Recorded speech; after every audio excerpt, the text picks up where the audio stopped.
오늘 말씀 제목은 그리스도인과 세상 권세라는 제목입니다. 우리가 그리스도인으로서 세상에서 어떤 위치에서 어떤 자세를 가지고 살아가야 하는지 그것을 알고 실천하는 것도 굉장히 중요합니다. 먼저 13절을 한번 보실까요? 각 사람은 위에 있는 권세들에게 복종하라. 권세는 하나님으로부터 나지 않음이 없나니 모든 권세는 다 하나님께서 정하신 바라. 탈권위 시대에 우리가 살고 있는 시대를 탈권위 시대라고 하는데, 권위를 인정하지 않으려고 하는 시대입니다. 근데 성경은 분명히 권위가 중요하다, 그것이 어떤 공동체든지 사회든지 중심을 잡아주는 축이 되기 때문에 권위를 업신여겨서는 안 된다. 그런데 특별히 오늘은 세상 권세에 대해서, 세상 권력에 대해서, 권력자들에 대해서 우리가 어떤 자세를 취하며 살아야 되는지에 대해서 말씀하고 있는 것이죠. 먼저 성경이 말씀하는 건 권세는 하나님께서 정하신 바다라고 말씀하고 있습니다.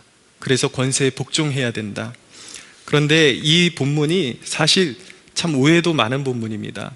이 본문은 어떤 독재자가 자기에게 복종케 만들기 위해서 활용할 수 있는 본문도 아니고, 정말 우리가 그리스도인의 하나님 나라의 시민으로서 이 땅에서 어떻게 살아야 될지에 대한 올바른 적용이 필요한 본문이거든요. 그러면 국가에 대해서, 권세자들에 대해서 어느 선까지 우리가 순종하며 살 수 있는가, 복종해야 하는가라는 어떤 기준점이 우리에게 분명히 필요할 거예요. 존 스토트라는 복음주의 사역자의 그런 견해를 빌려서 제가 좀 말씀드리면 이렇게 말합니다. 바울의 말은 신약시대의 칼리굴로, 헤롯, 네로, 도미티아누스와 같은 모든 사람, 그리고 우리 시대의 히틀러나 스탈린, 아민, 사담, 후세인과 같은 모든 사람이 개인적으로 하나님이 정하신 사람들이며 하나님이 그들의 행동에 책임을 지셔야 하거나 혹은 어떠한 경우에도 그들의 권위에 저항해서는 안 된다라는 의미로 여길 수는 없다. 이런 사람의 목숨을 굉장히 경히 여기는 독재자들에게도 해당되는 말은 아니다 라는 그런 말씀입니다. 계속해서 읽어보면, 관원들의 권세가 하나님으로부터 온 것이라면 그들이 그것을 오용한다면 악을 행하는 자들을 칭찬하고 선을 행하는 자들을 벌함으로써 하나님이 주신 그들의 임무를 뒤엎는다면 어떤 일이 일어날 것인가? 그처럼 도덕적으로 왜곡된 상황에도 굴복하라는 요구가 여전히 유효한가? 그렇지 않다. 원리는 분명하다. 우리는 국가에 대한 순종이 하나님께 대한 불순종을 유발하기 전까지만 굴복해야 한다라고 그렇게 말하고 있습니다. 어느 선까지 국가의 권위에 복종해야 되는가? 크리스천으로서 데드라인은 우리가 하나님을 섬기는데 침해받지 않는 선까지, 만약에 국가가 하나님을 섬기는데 하나님의 뜻에 정면으로 도전해 오거나 하나님을 섬기지 못하게 한다면 그때는 불복종할 수 있다라는 것입니다. 지금 이 나라는 굉장히 양분화된 그런 정말 피가 눈에 보이지 않는 피 흘림, 눈에 보이지 않는 총성으로 가득 찬 것처럼 그렇게 이념의 대립이 양분화되어 있는 상황입니다. 서로가 이쪽에서 권력을 잡으면 그리스도인들 사이에서도 저쪽 권력을 향해서 불의한 권력이고 저항해야 된다라고 목사들이 가르치고 있고요. 또 이쪽에서 권력을 잡으면 저쪽을 향해서 저쪽이 불의한 권력이니까 저항해야 한다라고 그렇게 가르치고 있습니다. 저는 그렇게 생각합니다. 오늘날 우리 이 나라가 이렇게 분열이 심하게 되고, 원래 분열이 있었지만 분열이 극심하게 된 그 갈등의 주된 원인 중에 하나가 지난 정권의 탄핵에 있다라고 저는 그렇게 생각을 합니다. 왜냐하면 법대로 했더라면, 헌법의 가치는 대통령이 나라를 적에게 넘겨주거나 내통하거나 이런 죄가 아니면 다른 죄들은 사실은 임기를 마치고 나서 다스리게 돼 있어요. 그렇게 했더라면 지금 이렇게 나라의 국민들이 정말 잠못 이루고 서로 갈등이 골이 높아지고 이렇게 총성 없는 전쟁과 같은 이 지경이 되기까지 되지 않았을 텐데, 온 국민이 감정에 너무 도취돼 가지고 그냥 감정적으로 해결을 해버리고, 헌법이 분명히 대통령에 대해서 제시하고 있는 그 가이드라인을 벗어서 법을 파기하면서까지 전직 대통령을 탄핵시켜 버림으로 인해서 이 민족, 이 헌법의 가치를, 법치의 가치를 어기고 그런 일이 벌어질 때 재앙이 오는 것은 무엇이냐면, 들이닥치는 재앙이 무엇이냐면 그 재앙이 돌고 돈다라는 것입니다. 한번 끄집어 내리게 되면 반대쪽이 또 끄집어 내리려고 그래요. 그래서 여러분, 올바른 국가에 대한 태도는 극단의 독재자가 나타나지 않는 한 사실은 어느 쪽이 권력을 쥐어도 그 권력을 보장해 주어야 정상인 것입니다. 이전에 설령 죄가 있다 할지라도 나라를 팔아먹는 죄가 아닌 한 임기가 다 끝나고 나서 정상적인 방법으로 정권이 교체됐다라면 오늘날 이렇게 나라가 혼란스럽지 않았을 것입니다. 그래서 권력을 존중해 줘야 돼요. 저 개인적으로 보면 제 포지션은 성경적인 가치의 포지션을 두고 있기 때문에 아무래도 보수적인 성향이 강하겠죠. 그러나 설령 진보적인 대통령이 됐다 그래도 저는 어지간한 그의 모든 권위에 저는 복종할 의향이 있습니다. 그런데 이 나라의 지금 문제는 무엇이냐면, 그러나 우리가 만약에 권세자라 하는 자들이 국가의 정체성 자체를 혼란을 주거나 자유를 위협하는 일을 한다거나 우리가 국민 한 사람 한 사람으로서 이 땅에서 자유를 가지고 신앙생활할 수 있는데 위해를 가하는 그런 일들을 진행하고 있다라면 그것은 분명한 저항의 명분이 될 수 있다는 것을 우리가 알기 원합니다. 그러면 그리스도인은 국가에 대해서 어떤 태도를 가지고 살아야 되는가 몇 가지로 말씀드리겠습니다. 첫째로, 그리스도는 국가를 사랑하는 자들이 되어야 하는 것입니다. 기본적으로 정상적인 국가라면 그리스도인은 자기가 속한 나라를, 자기가 태어난 나라를 생명처럼 사랑할 수 있어야 하는 것입니다.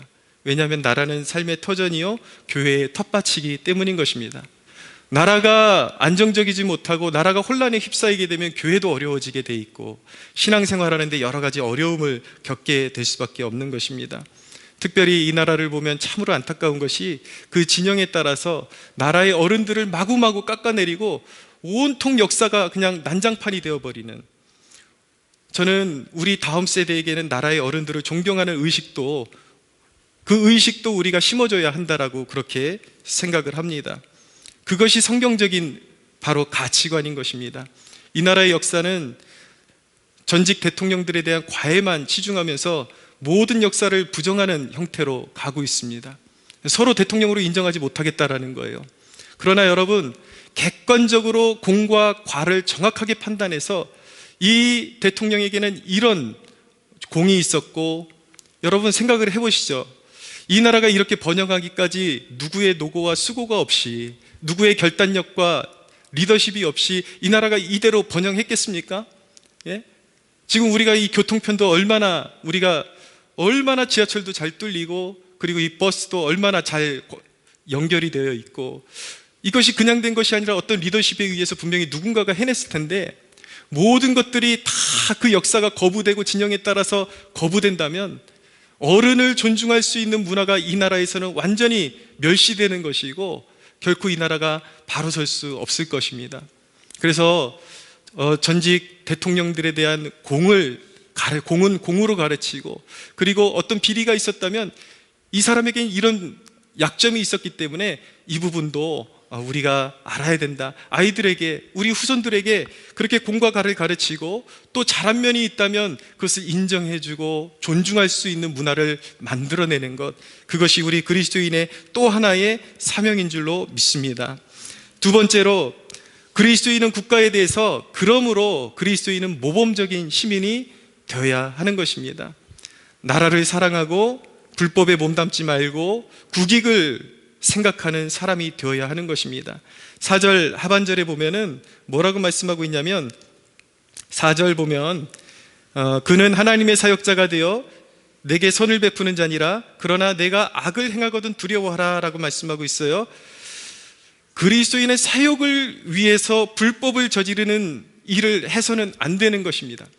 그리스도인이 법을 번번이 어기고 자기 사역을 위해서 불법을 저지를 때에 결국은 하나님을 욕되게 하는 결과를 초래하게 되는 것입니다. 예. 많은 사람들이 기독교를 비판하는 것, 모함도 있지만 우리가 새겨들을 필요성이 있는 것은 무엇이냐면, 그리스도인이라 이름하는 사람들이 세상 사람들과 관념이 똑같다면 무엇이든지 자기 배를 채우기 위해 살고 이 속을 채우기 위해서 일을 하고 그렇게 살아간다면 누가 우리의 모습을 통해서 하나님 살아계심을 느끼고 깨달을 수가 있겠습니까? 우리가 살아가는 모습은 하나님의 살아계심에 투영을 하는 것입니다. 우리를 통해서 사람들은 하나님이 살아계심을 엿볼 수 있다는 것을 깨닫는 축복이 있게 되기를 바랍니다. 예. 무조건 우리 그리스도인들이 경제 생활할 때에 무조건 돈이 된다고 아무거나 하셔서는 안 돼요. 이것이 과연 하나님께 영광이 될 것인가, 그것을 꼭 생각하셔야 하는 것입니다. 특별히 오늘 말씀을 빌어서 우리가 생각해야 하는 것은 무엇이냐면, 우리가 그리스도인이라면 특별히 남자들 병역의 의무를 귀히 여겨야 합니다. 안타깝게도 저는 수술을 5번을 하면서 병역의 의무를 지키지 못했습니다. 어떤 면에서는 이 말씀을 전하는 데 있어서 떳떳하지 못한 것이 현실이지만, 분명해서 옳은 의식은 무엇이냐면, 우리가 대한민국의 국민이라면, 우리가 진정한 그리스도인이라면 병역의 의무를 귀히 여겨야 하는 것이죠. 신앙이라는 이름으로 거부하는 자들이 있습니다. 특별히 이단들이, 보통의 개신교인들은 그렇지 않죠. 그러나 이단들이 하나님의 이름으로 병역을 거부하는 경우들이 꽤 많아요. 그들의 명분은 무엇이냐면, 살생은 하나님의 뜻이 아니라는 것입니다. 근데 여러분, 살생이 하나님의 뜻이 아니기 때문에 병역을 거부하게 되면 어떻게 되는가? 악이 팽배한 세상 속에서 더 많은 사람들의 생명을 경홀히 여기는 죄를 범하는 것이죠. 우리가 이 땅에 몸담고 있는 한 죄에서 완전히 자유로울 수는 없습니다. 때때로는 이것을 선택해도 죄가 되고 저것을 선택해도 죄가 될 때가 있어요. 하나님 앞에 우리 인간이 죄를 떠나서 무엇을 할 수 있는 것은 거의 불가능하다 싶을 정도로 죄 안에 우리가 머무르고 있습니다. 그러나 제임스 패커라는 신학자는 무엇이라고 말했냐면, 우리가 살아가는 그 삶의 영역 안에 악이 존재하는데, 그리스도인들이 그 악에 직면했을 때에 한쪽에 더 작은 악이 있고 한쪽에 더 큰 악이 있을 수 있다면, 불가피하게 선택해야 할 때는 더 하나님 앞에 죄가 덜 되는 쪽을 선택해야 한다라고 그렇게 말하고 있는 것입니다. 자기의 양심을 지키고자 병역을 거부한다면, 이 나라에 만약에 적들이 침범하는 그러한 불행한 일이 벌어진다면 누가 나라를 지키고 얼마나 많은 희생, 얼마나 많은 피 흘림이 일어나겠습니까? 그렇게 신앙이라는 이름으로 얕은 그런 시각으로 바라봐야 될 것이 아니라, 하나님이 주신 풍성한 은혜 가운데서 더 세상을 이롭게 하고 나라를 이롭게 할 수 있는 일이 무엇인지를 알고 깨닫고 선택할 수 있는 것이 그리스도인들의 선택이 되어야 한다는 것입니다. 또 한 가지, 납세의 의무. 우리가 그리스도인이라면 세금을 잘 내야 합니다. 국가를 발전시키고 국가로부터 혜택을 받고자 한다면 국가의 기반이 잘 설 수 있도록 세금을 내는 일을 감사와 기쁨으로 할 수 있어야 하는 것입니다. 여러분, 주님은 가이사의 것은 가이사에게, 하나님의 것은 하나님에게 하라고 말씀하셨습니다. 세금은 나라를 세우는 것이고 교회의 헌금은 교회를 세우는 것입니다. 어떤 사람들은 하나님은 돈 좋아하지 않는다 그러면서 세금도 거부하려고 그러고 헌금도 거부하려고 그러는 그런 가르침을 가르치는 사람들이 있는데, 이건 굉장히 영적이지 못한 가르침이에요. 인간 중심의, 인간 탐욕 중심의 신학이라는 이름으로 가르치고 있는 것입니다. 나라가 저절로 세워지는 것이 아닙니다. 우리가 그리스도인이라면, 우리가 대한민국의 국민이라면 나라로부터 혜택 보는 것만 좋아할 것이 아니라 나라의 기반이 올바로 세워질 수 있도록 우리는 우리의 본분을 다해야 되는 것이죠. 세금을 낼 수 있다라는 것, 많이 낼 수 있다라는 것, 물론 국가가 가급적 국민들에게 세금을 적게 거두려는 그런 노력도 필요하겠지만, 국민으로서 생각해야 되는 것은 무엇이냐면, 내가 세금을 낼 정도의 수입을 올릴 수 있었다라는 것에 하나님 앞에 감사할 수 있어야 하는 것입니다. 할렐루야. 여러분, 이 세금, 헌금에 대해서 말 나온 김에 한 가지 좀 이야기 드리고 넘어가고 싶은 것이 있습니다. 저희 교회에 옛날 제 온누리교회 제가 교육전도사 할 때 가르쳤던 제자 중에 한 명이 우리 교회에 거의 매달 한 개인이 해주기에는 버거운 액수를 이렇게 후원을 해주던 친구가 있습니다. 젊은 청년이. 저는 이 청년이 계속 사업을 잘하고 있는 줄 알았어요. 근데 오늘 보니까 이 친구가 이제 뭐 자기 일을 이제 그만둔 것 같아요. 이제 선교사로 결단하고 이제 해외로 자기가 선교사로 작정하고 나가게 됐으니까 이제 사람들에게 후원을 부탁합니다라고 하는 공문을 이렇게 내건 것을 보게 되었습니다. 제가 제 제자였으니까 편히 이야기하는 것입니다. 그것을 보면서 드는 순간이 무엇이냐면 이 자식 어떻게 된 거야? 그래서 이 친구가 저희 교회의 그 재정의 굉장히 큰 부분을 이렇게 담당을 이렇게 해주었기 때문에 이 자식 빠져나가면 우린 뭐 되는 거야? 그러고 속으로 그렇게 된 것이죠.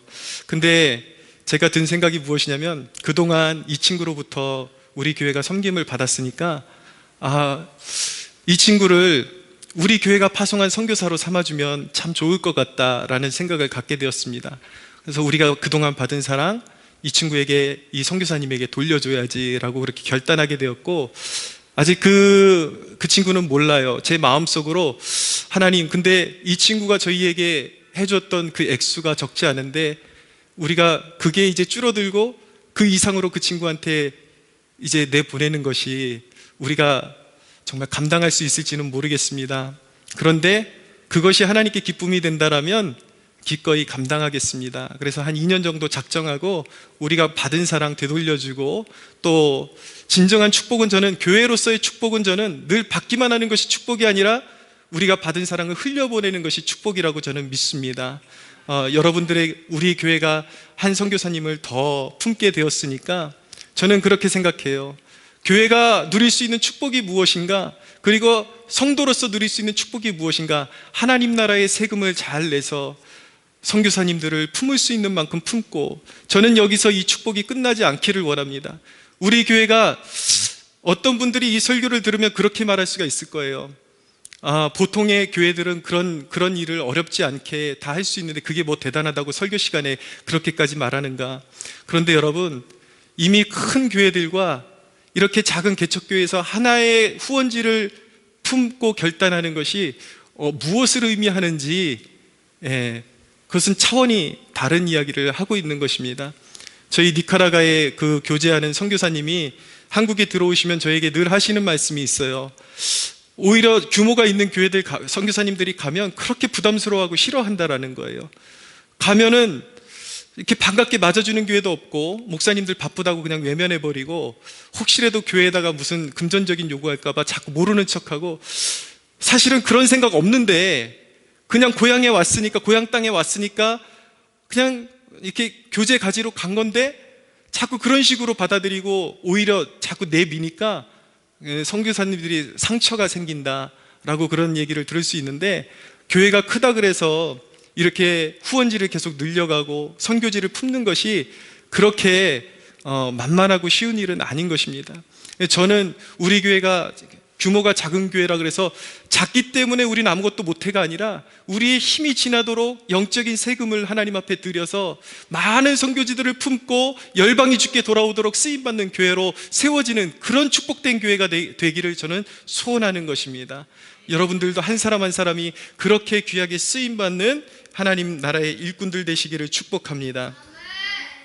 많이 버셔요. 많이 버셔가지고 나라의 세금도 잘 되시고, 교회에 하나님께 드려야 할 것들도 여러분들 잘 들이셔가지고 정말 하나님 앞에 훌륭하다라고 칭찬받는 일꾼들로 그렇게 세워지는 여러분들 되십시오. 여러분들, 세 번째로, 그리스도인은 권세에 복종하는 모범적인 시민이 됨과 동시에 견제의 기능도 해야 하는 것입니다. 13절 한번 보실까요? 1절 13장 1절에 보면, 각 사람은 위에 있는 권세들에게 복종하라. 권세는 하나님으로부터 나지 않음이 없나니 모든 권세는 다 하나님께서 정하신 바라. 모든 권세는 다 하나님께서 정하셨다. 권위를 하나님께서 어떤 권세자에게 허락하셨다라는 뜻이지, 이것은 모든 권위가 다 하나님 앞에서 선하다는 뜻은 아닌 것입니다.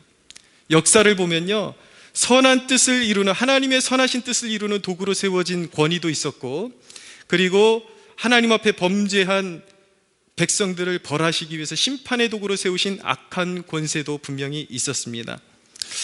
그런 권세 가운데 어떻게 보면 불의한 권세를 우리가 권위자들 밑에 있을 수도 있는데, 그런 상황 가운데 우리가 그리스도인으로 어떻게 살아야 되는가, 그 모델을 우리는 다니엘에게서 찾을 수가 있습니다. 바벨론이라는 제국은 당시에 이스라엘을 침공했던, 하나님 앞에는 굉장히 불의한 민족 중에 하나라고 말씀드릴 수가 있겠습니다. 우상숭배로 가득하고. 그런데 다니엘은 이스라엘 민족으로서, 자손으로서 바벨론의 포로로 끌려가서 바벨론의 재상까지, 오늘날로 말하면 총리까지 되었던 그런 능력 있는 하나님의 사람이었습니다. 적국에 가서 총리까지 된 거예요. 그런데 다니엘은 어떻게 살았는가? 그 모든 바벨론 제국의 규율을 그는 존중했고 다 지켰습니다. 그러나 그 나라의 규율을 다 존중하되 바벨론 문화의 잔악함, 그리고 문란함, 그리고 우상숭배에는 절대로 타협하지 않았다라는 것을 보여주고 있는 것입니다. 우리가 불가피한 경우에는 그리스도인들로서 국가에 저항할 수 있는데, 저항의 정도는 어느 정도여야 되는가? 그 부패의 특성과 규모에 따라서 달라질 수 있는 것입니다.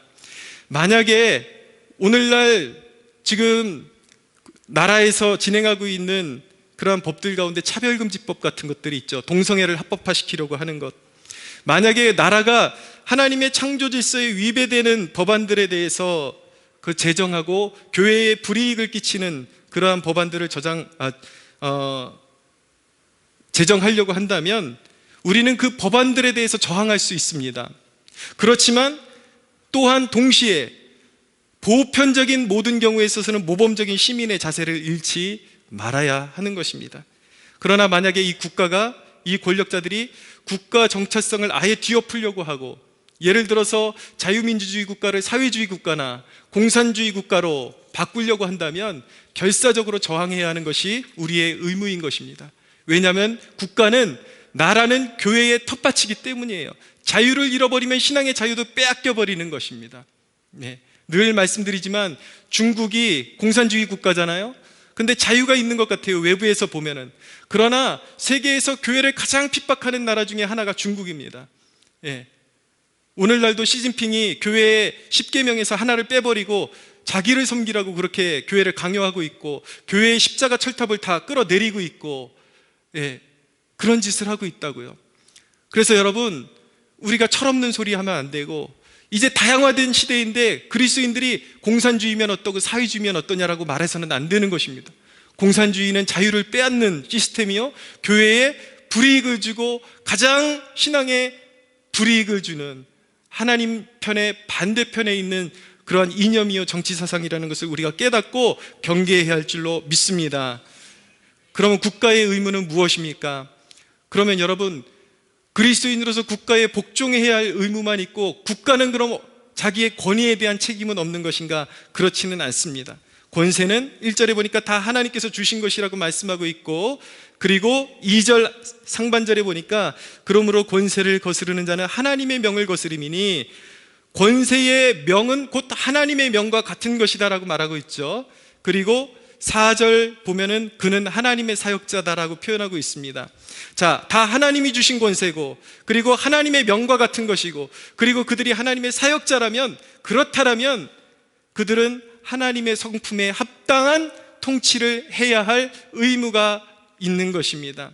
국가 권세는 나라의 질서를 유지하고, 그리고 백성들을 보호하고, 그리고 백성들을 이롭게 하는 일에 사용되어야 하는 것이지, 독재하고 백성을 억압하고 생명을 경히 여기는 그러한 권세를 부리면 반드시 그 권위는 하나님의 뜻 가운데 멸망하고 심판을 자초하게 되는 것입니다. 그래서 오늘 이 본문의 권위는 사실은 국가의 권위에만 국한되는 이야기가 아니라 우리 모든 사람들에게 주어진 그 권위에도 해당된다는 것을 우리가 알 필요가 있습니다. 여러분, 권위는 존중되어야 하는 것입니다. 그리고 올바로 사용되어야 하는 것입니다. 여러분, 누군가는 대통령으로 부름받았고 누군가는 목사예요. 목사로 부름받았어요. 저 같은 경우는. 누군가는 한 가정의 아버지라는 존재로 서 있습니다. 알고 보면 모두가 권위예요. 하나님이 주신 권세자인 것입니다. 이 권위를 주신 뜻은 무엇인가? 악행하고 백성들을 진 누르라고 준 권위가 아니라 권위는 하나님의 뜻을 대행하는 아주 위중한 직분이라는 것을 우리가 깨닫기를 원하는 것입니다. 할렐루야. 그래서 여러분, 우리에게 주어진 권위를 잘 사용해야 하는 것입니다. 한 가정의 아버지로서 자녀들을 잘 돌보지 못하고 옳은 길로 이끌어가지 못하고 늘 술 취해가지고 아이를 때리거나 아니면 아내를 때리거나 손찌검하거나 이런 식으로 권위를 사용하는 것은 하나님께서 주신 권위를 남용하는 것이에요. 잘못된 권위예요. 거기에는 반드시 심판이 있는 것입니다. 예. 하나님께서 우리를 세우셨을 때 직장의 상사로 세우셨다라는 것, 예. 거기에는 복종을 요구할 권리도 있지만, 그렇지만 직원들을 사랑해야 할 의무도 있다라는 것, 이것이 바로 하나님께서 권세를 주신 목적이라는 것을 깨닫는 저와 여러분들 되기를 바랍니다. 그러면 이 권세에 대한 교훈에서 우리가 꼭 기억해야 될 두 가지만 제가 정리해서 말씀드리고 이제 말씀을 정리하겠습니다. 첫째는 무엇인가? 우리 그리스도인은 이 땅에서도 하나님 나라의 가치관을 적용시켜야 한다라는 것입니다. 이 신앙의 근본주의자들은 땅을 버렸다라는 비판을 받습니다. 무슨 말씀인가 하면, 어떤 신앙의 부류들은 극단적인 보수주의로 흘러서 영적인 것만이 중요하지 이 땅의 생활은 중요하지 않다라고 말하는 사람들이 있어요. 그래서 정치가 어떻게 되든 관심 가질 거 없다, 우리 신앙만 잘 지키면 된다라고 그렇게 말하는 사람들이 있지만, 그것은 분명히 잘못된 견해라는 것을 알아야 하는 것입니다. 이 땅이라는 것, 우리가 존재하는 이 땅은 그리스도인으로서 지상 사명의 교두보로서 우리가 가꾸어 나가야 할 곳이라는 것을 알게 되는 것입니다. 그릇된 정교 분리 개념이 아니라 올바른 정치 참여로 우리를 향하신 하나님의 통치, 우리를 사랑하시고 의의 통치를 베푸시기를 원하시는 하나님의 그 뜻이 이 땅 가운데 이루어질 수 있도록 우리가 순종하며 적용하며 살아야 하는 것입니다. 그래서 여러분, 투표가 너무나도 중요한 거예요. 이 땅의 젊은이들, 그냥 정치인들 볼 때 그냥 포퓰리즘, 누가 돈을 더 많이 풀어제끼는가, 아니면 누가 깨끗한 이미지로 포장하고 있는가, 그런 것만 보고 투표를 한다고요? 아니에요. 이 땅의 젊은이들이 이제 갈수록 투표 연령이 낮아지고 있는데 젊은이들이 정신 차려야 합니다. 그냥 사람 눈에 보여지는 이미지만 가지고 투표할 것이 아니라 그가 가지고 있는 공약이 무엇인지 꼼꼼히 살펴야 돼요. 특별히 우리가 그리스도인으로서 그가 내걸고 있는 공약이 혹여나 하나님 나라에 반대되는 공약이 아닌가, 그것을 잘 살피고 투표에 참여할 수가 있어야 한다는 것입니다. 내가 정말 존경하는 지지자가 있다면 맹신이 아니라 견제할 수 있어야 돼요. 그가 국민들 앞에 올바른 정치를 수행할 수 있도록 견제해 주어야 하는 것이 그리스도인들의 사명인 것입니다. 주님이 역사의 종지부를 찍으실 때까지는 우리가 문화와 경제, 과학, 교육을 바른 방향으로 이끌어가야 할 책임, 그 지상사명이 우리 그리스도인들에게 있다는 사실을 믿으시기 바랍니다. 여러분들에게 주어진 일도 하나님께 영광을 위해서 최선을 다해서 복되고 아름답게 감당할 수 있는 여러분들 되십시오. 두 번째 교훈은 우리가 기억해야 될, 가슴에 새기고 오늘 말씀을 마쳐야 될 교훈이 여기 있습니다. 권세를 하나님께 세우신 목적이 무엇이냐면 주로 악인을 처벌하는데, 나라의 질서를 지켜가는데 그 의미가 있다라고 성경이 말씀하고 있어요. 이 땅에서 악인이 받는 처벌은 사실은 내세의 심판의 전초전일 뿐이다라는 것을 깨달아야 하는 것입니다. 4절 하반절을 보십시오. 권세의 의미는 무엇인가? 4절 중반절 끝에 보면 곧 하나님의 사역자가 되어 악을 행하는 자에게 진노하심을 따라 보응하는 자니라 라고 말씀하고 있습니다. 권세는 이 땅의 질서를 유지하는 심판의 대리인이라고 말씀하고 있는 것입니다. 여러분들, 이 땅에서 악인들이 완벽한 범죄를 하는 것 같지만 끝에 가서 꼭 꼬투리를 잡히는 걸 보십시오. 하나님이 섭리하시기 때문에 가능한 일이라는 것을 우리가 보게 됩니다. 그런데 여러분, 세상에서는 요행이 피할 수도 있어요. 법망을 피해 나가고, 그리고 조여오는 수사망을 피해 나갈 수가 있습니다. 그러나 요행이 피했다 할지라도 피할 수 없는 심판이 기다리고 있다는 사실을 우리가 기억해야 합니다. 그것은 바로 하나님의 보좌 앞에서 받는 심판이 기다리고 있는 것입니다.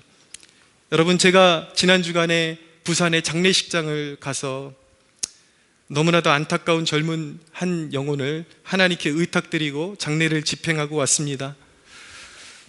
장례식장에서 제가 느낀 것은 무엇이냐면요, 화장터에 가니까 정말 오는 것은 순서가 있어도 가는 것은 순서가 없다고, 이제 중학생 정도 돼 보이는 어린 딸을 잃어버린 그런 엄마가 오열하는 것도 보게 되고, 우리가 영원히 살 것처럼 착각하면서 이 땅을 살아가고 있지만 하루에도 얼마나 많은 사람들이 이제 죽음의 직면에서 화장터로 불려오는지 정말 죽음이 실감난다라는 것을 느끼게 되었습니다. 여러분, 우리가 결국 하나님의 심판대 앞에 서게 될 것이라는 것을 기억하시고 죄가 얼마나 무서운 것인지 깨달아야 되는 것입니다. 죄 사함 받지 않고는 영원한 지옥의 형벌을 면치 못하는 것인데, 우리가 이 땅에 살면서 많은 축복을 누릴 것들이 있지만 가장 큰 축복이 무엇인지 아십니까? 죄 사함 받는 축복이 인간이 받아 누릴 수 있는 축복 중에서 가장 복된 것임을 믿으시기 바랍니다. 죄 없다 할 자가 누구입니까? 인간이 얼마나 뻔뻔합니까? 제가 얼마 전에 교통사고를 낸 적이 있어요. 그렇게 심한 사고는 아닌데 후진을 하다가 택시랑 들이받았는데 분명히 제 주관적인 느낌은 뭔가 이상해, 낌새가 이상해요. 아무래도 택시가 나를 와서 들이받은 것 같아. 그리고 보험사에서 왔는데 상황이 어떻게 됐냐고 하니까 여기 이제 블랙박스에 녹화돼 있을 거라고, 여기 다 들어있을 거라고. 근데 내가 느낄 때는 내가 실수하긴 했는데 뒤에서 일부러 와서 박은 것 같다고 제 느낌을 이야기했거든요. 근데 공교롭게도 블랙박스가 고장나 있었어요. 그게 찍히지를 않았어요. 근데 저랑 같이 있었던 그 동료 목회자가 이제 차를 타고 먼저 차를 빼는데 그 차에 영상이 찍혀 있는 거예요. 그래서 저는 자신감이 있었죠. 아마 이게 나도 잘못했지만 저 택시도 잘못했을 거야. 그리고 제 동료 목사에게 얼마나 자신감 있게 그거 빨리 보내라고, 영상 보내라고. 영상을 보내고 받아서 이걸 틀어보니까요, 세상에 제가 쥐구멍이라도 숨고 싶었습니다. 내가 피해봤다라는 건 나만의 착각인 것이고, 정확하게 블랙박스에 찍혀있는데 제가 가서 들이받은 게 너무나도 정확하게 찍혀있는 거예요. 여러분, 사람들이 죄를 생각할 때 그렇게 이야기합니다. 나는 죄가 없다라는 거예요. 나만큼만 살라는 거예요. 왜 그런지 아십니까? 자기가 상처를 줘놓고서도 사람은 항상 자기가 상처를 받았다라고 말합니다. 인간이 그만큼 이기적이라는 거예요. 자기가 죄됨을 객관적으로 볼 수 있는 인간은 없어요. 그러나 하나님은 블랙박스보다도 더 정확한 잣대와 눈을 가지고 우리의 인생을 살피시는데, 성경이 말씀하기를 하나님 앞에서 죄 없다 할 존재가 아무도 없다라는 것입니다. 죄 사함 받지 않고 예수님의 보혈로 씻김을 받지 않고는 그 누구도 가망이 없다라는 것을 깨닫는 여러분들 되십시오. 사랑하는 여러분, 예수 믿고 죄 사함 받는 것이 축복이고, 예수 믿고 죄 사함 받는 축복을 누리게 하시기 위해서 저와 여러분을 이곳에 부르셨음을 믿으시기 바랍니다. 여러분은 하나님의 말씀의 권위를 얼마나 존중하며 살고 있습니까? 세상 권세도 어기면 반드시 멸한다라고 성경이 말씀하고 있는데, 세계의 통치자가 되시는, 온 세상의 주인이 되시는 하나님의 말씀 얼마나 귀히 여기며 순종하며 살고 있습니까? 사랑하는 여러분, 순종하며 사는 자에게 임하는 하나님의 자비와 풍성한 은혜에 그 풍성함을 날마다 맛보며 살아가는 저와 여러분들 되시기를 예수님의 이름으로 축복합니다. 우리 하나님께 영광의 박수 올려드리겠습니다.